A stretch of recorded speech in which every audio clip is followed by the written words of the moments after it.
Hello दोस्तों, GK GS knowledge में आपका स्वागत है। तो आज की इस वीडियो में हम पॉलिटिकल साइंस का जो इम्पोर्टेंट टॉपिक है अनुसूची, तो आज हम इसके बारे में बात करेंगे कि पहले अनुसूची कितनी थी हमारे संविधान में और वर्तमान में कितनी अनुसूची हैं। तो चलिए वीडियो को शुरू करते हैं। तो हमारे संविधान में कितनी अनुसूची, वर्तमान में हमारे संविधान में 12 अनुसूची हैं। पहले 8 थी जिसमें संशोधन करके हम 12 हो गई हैं। तो चलिए एक एक अनुसूची को देखते हैं। जैसे यहाँ पे लिखा है प्रथम अनुसूची। तो प्रथम अनुसूची में क्या इसके अंतर्गत आता है? भारत राज्यों का यूनियन है, अर्थात हमारे जो पहली अनुसूची है इसमें भारत राज्य एक संघ राज्य क्षेत्र की चर्चा है। तो इसमें कितने राज्य होंगे? पहली अनुसूची के अनुसार 28 राज्य होंगे और 8 केंद्र शासित प्रदेश हैं। तो पहली अनुसूची में क्या आता है? भारत राज्यों का यूनियन है। इसमें शॉर्टकट के आधार पर यहाँ पर सीधे इस संघ लिख दिया गया है कि प्रथम अनुसूची में क्या है? संघ, मतलब भारत एक संघ है। इसमें हम शॉर्ट तरीके से कह सकते हैं। इसके आगे हम देखेंगे दूसरी अनुसूची। दूसरी अनुसूची में आता है वेतन आता है। अब इसमें किस किस के वेतन की चर्चा है तो देख लेते हैं एक बार। इसमें विभिन्न पदाधिकारियों जैसे राष्ट्रपति हो जाएगा, राष्ट्रपति हो जाएगा और उपराष्ट्रपति, राज्यपाल, लोकसभा अध्यक्ष और उपाध्यक्ष, इन सभी के वेतन की चर्चा है। तो यहाँ पर जैसे राष्ट्रपति के वेतन की बात करेंगे, यहाँ पे शॉर्टकट लेकर चल रही हूँ। राष्ट्रपति की बात करेंगे जैसे यहाँ पर 5 लाख मिलेगा उनका माह है वेतन, और अगर उपराष्ट्रपति की बात करेंगे तो उनको 4 लाख रुपए प्रति माह है। अगर लोकसभा अध्यक्ष की बात करेंगे तो 4 लाख प्रति माह है। और लोकसभा अध्यक्ष, उपाध्यक्ष और उपसभापति की बात करेंगे तो यहाँ पर 3.5 लाख उनका है प्रति माह। और सर्वोच्च न्यायालय के, सुप्रीम कोर्ट के सीजीआई का, यानी कि जो सुप्रीम कोर्ट में जो सीजीआई हैं जज, तो उनका है 3,80,000।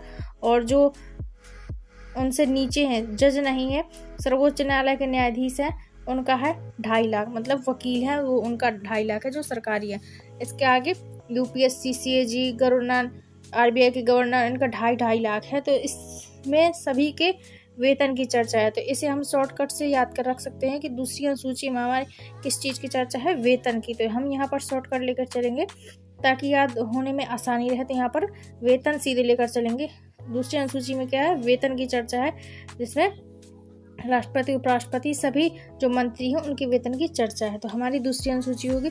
अब देखते हैं तीसरी अनुसूची। तीसरी अनुसूची के अंतर्गत क्या आता है? तीसरी अनुसूची के अंतर्गत आता है शपथ की चर्चा।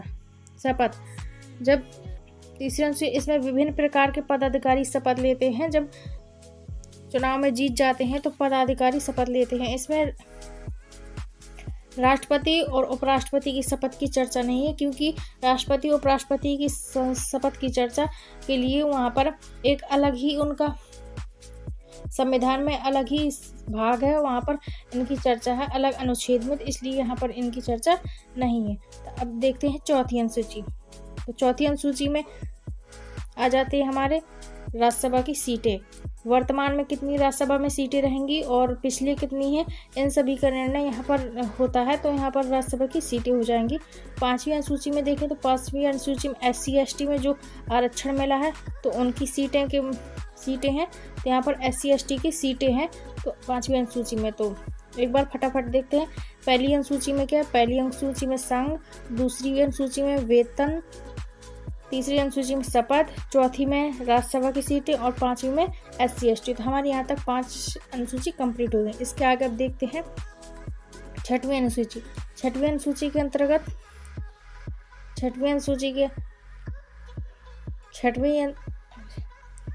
इसमें 6वीं अनुसूची के अंतर्गत पूर्वोत्तर भारत के राज्य आते हैं, जो 4 हैं पूर्वोत्तर राज्य में, असम, मेघालय, त्रिपुरा,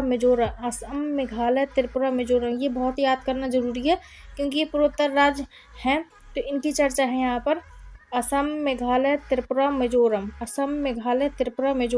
तो 6वीं अनुसूची में क्या है? 6वीं अनुसूची पूर्वोत्तर राज्य है, असम, मेघालय, त्रिपुरा, मिजोरम।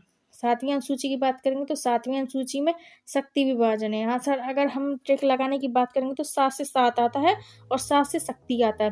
यहाँ पर शक्ति विभाजन की चर्चा है, जिसमें कि एक संघ सूची होगी, एक राज्य सूची होगी और एक समवर्ती सूची होगी और एक अवशिष्ट सूची होगी।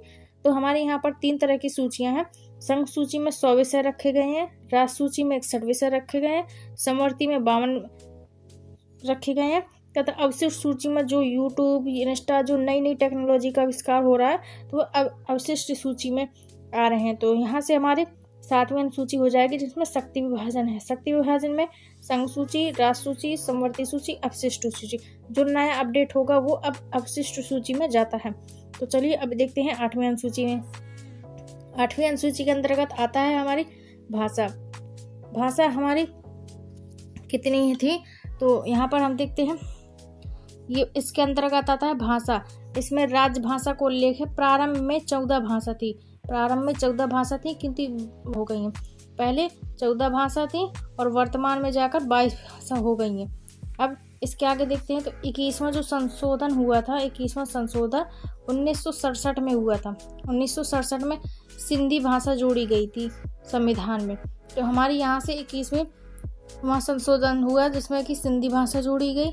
ऐसे ही 71 संविधान संशोधन हुआ, 71 1992 में, जिसमें नेपाली, मणिपुरी और कोंकणी जोड़ी गई। अब 92वें संविधान संशोधन हुआ है 2003 में, जिसमें बोडो, डोगरी, मैथिली, संथाली। तो यहाँ पर हमारे संविधान में टोटल 22 भाषा है, जिनमें कि एक 22 भाषा है जिसमें 1967 में संशोधन हुआ तो सिंधी जोड़ी गई। 1992 में संविधान संशोधन हुआ जिसमें नेपाली, मणिपुरी, कोंकणी जोड़ी गई। और 2003 में संशोधन हुआ तो यहाँ पर बोडो, डोगरी, मैथिली, संथाली 4 भाषा जोड़ी गई। तो यहाँ से हमारी कितनी भाषा हो जाएंगी, 22 भाषा हो जाएंगी। इसके आगे देखते हैं, इसके आगे 9वीं अनुसूची में देखेंगे। 9वीं अनुसूची के अंतर्गत आती जमींदार उन्मूलन। अब ये जमींदार उन्मूलन क्या है, इसके बारे में समझेंगे। जमींदार उन्मूलन में यदि आप पहले जानते होंगे कि जब पुराने किसान थे, यदि ट्रेन लेकर जाना है सरकार को तो उनके खेत बीच में आ जाते थे, जिससे यदि अगर सरकार वो खेत के बीच से लाना चाहती है ट्रेन तो किसान खेत नहीं देते थे। इस कारण से जमींदारों को देखते हुए उन्होंने जो जमीन की जायदाद है वो न्यायालय लायक हो गई है। अब मतलब कोई भी ट्रेन जानी है और किसी खेत से गुजर कर हो जानी है तो सरकार ऑटोमेटिक उस खेत को खरीद लेगी और उसके बदले में उसे पैसे देगी, जिससे कि अब सरकार का अधिकार जमीन पर हो गया है। मतलब न्यायिक प्रक्रिया हो गई है जमीन के मामले में। अब कोई व्यक्ति ये मना नहीं कर सकता कि नहीं हमारे खेत से ये नहीं होनी चाहिए, सड़क नहीं जानी चाहिए। तो ये हो गई जमींदार उन्मूलन, जो कि कानूनी अधिकार हो गया है। अब 10वीं अनुसूची में देखेंगे तो 10वीं अनुसूची में दल बदल आता है। दल बदल के अंतर्गत दल बदल आता है। इसे 52वां संविधान संशोधन 1985 में जोड़ा गया था। इसमें ऐसा है कि जैसे कि कोई नेता होता है तो नेता अपनी पार्टी का, जैसे कि मान लो राहुल गांधी है, उनका जो पंजा है चुनाव चिन्ह, उन्होंने पंजा देखकर जनता से वोट ले लिया। अब जनता ने उन्हें जिता दिया तो इसके बाद वह दूसरी पार्टी में चले जाएंगे और वह दूसरा चुनाव चिन्ह दिखाकर फिर से जनता से वोट मांगेंगे। तो इस कारण जो नेता हैं वो दल बदल कर लेते थे, जिस कारण यहाँ पर 52वां संविधान संशोधन 1985 में यह जोड़ा गया, जिसके कारण ये दल बदल अब कोई नहीं कर पाता है। मतलब जनता के सामने कुछ और दिखाते हैं और फिर जहाँ नहीं जीत पाते तो वो अपना दल बदल लेते हैं और यही प्रक्रिया दल बदल कहलाती है। तो यहाँ से हमारी 10वीं अनुसूची में दल बदल प्रक्रिया हो जाएगी। अब यहाँ से देखेंगे 11वीं अनुसूची के बारे में। 11वीं अनुसूची में नगर पालिका आता है। नगर पालिका आप देखेंगे बड़े शहरों में तो नगर पालिका यदि सड़कों पर कूड़ा है तो नगर पालिका के अंतर्गत आता है और ले जाती है नगर पालिका वहाँ पर। तो नगर पालिका में 73वां संविधान जोड़ा गया था संशोधन, जिसमें नगर पालिका जोड़ा गया था। अब इसके बाद 12वीं अनुसूची में पंचायत आता है। जो गांव के एरिया में पंचायत होती है, जो 3-4 प्रमुख बुजुर्ग बैठते हैं और पंचायत करते हैं। तो पहले उस तरीके की पंचायत होती थी, अभी भी होती है। कहीं कहीं गांवों में होती है, तो वहाँ पर 74वां संविधान संशोधन जोड़ा गया, जिसके कारण पंचायत को जोड़ा गया। अब देख लेते हैं कि अब एक बार फिर से देख लेते हैं कि हमारी कौन कौन सी अनुसूचियां हैं।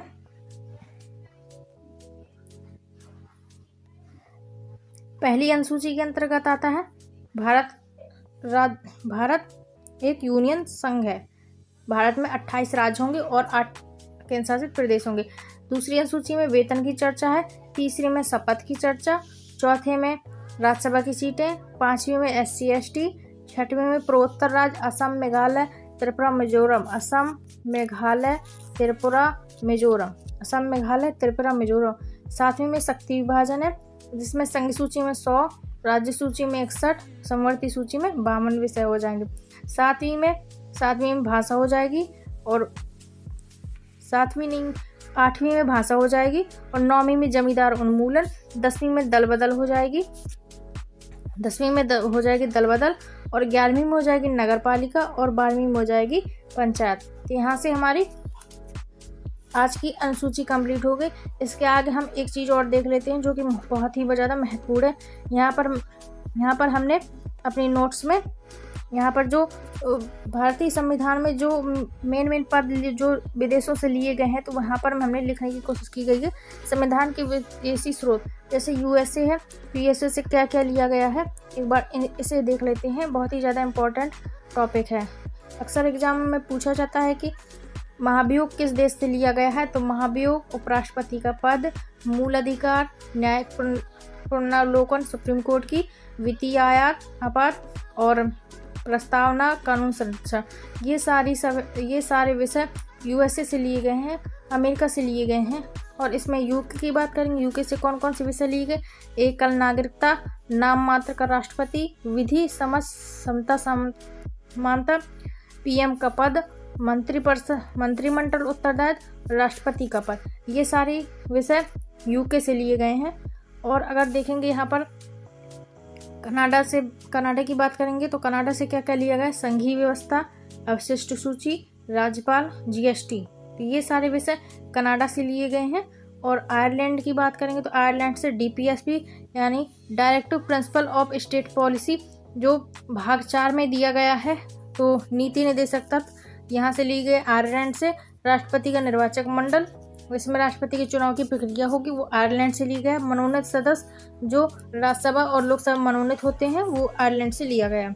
जर्मनी से क्या लिएगा, जर्मनी से आपात विमर्श संविधान जो आपातकाल लगता है, जर्मनी से लिया गया है। फ्रांस से गणराज्य लिया गया है। साउथ अफ्रीका संविधान संशोधन लिया गया है।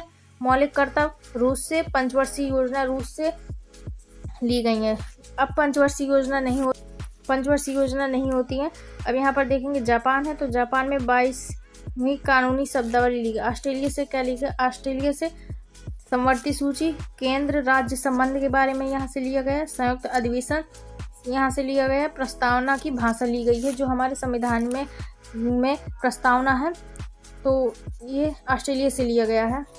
अब यदि शुरुआत की बात करेंगे, तो शुरुआत में अखंड भारत में 389 सदस्य थे तथा 15 महिलाएं थी। जब संविधान पारित होने वाला था, तब उस समय महिलाएं 389 थी और 15 महिलाएं थी। स्वतंत्रता के बाद पाकिस्तान अलग हो गया, उस समय के प्रतिनिधि 299 थे। ये सभी क्वेश्चन पूछे जाते हैं। संविधान पारित होते समय 284 आदमी बचे तथा 8 फीमेल बची। अंबेडकर का दोबारा चुनाव हुआ था बंगाल से और पुनः निर्वाचन हुआ था महाराष्ट्र से। तो ये सभी इम्पोर्टेंट बातें थी जो आप लोगों के साथ मैंने आज शेयर की हैं।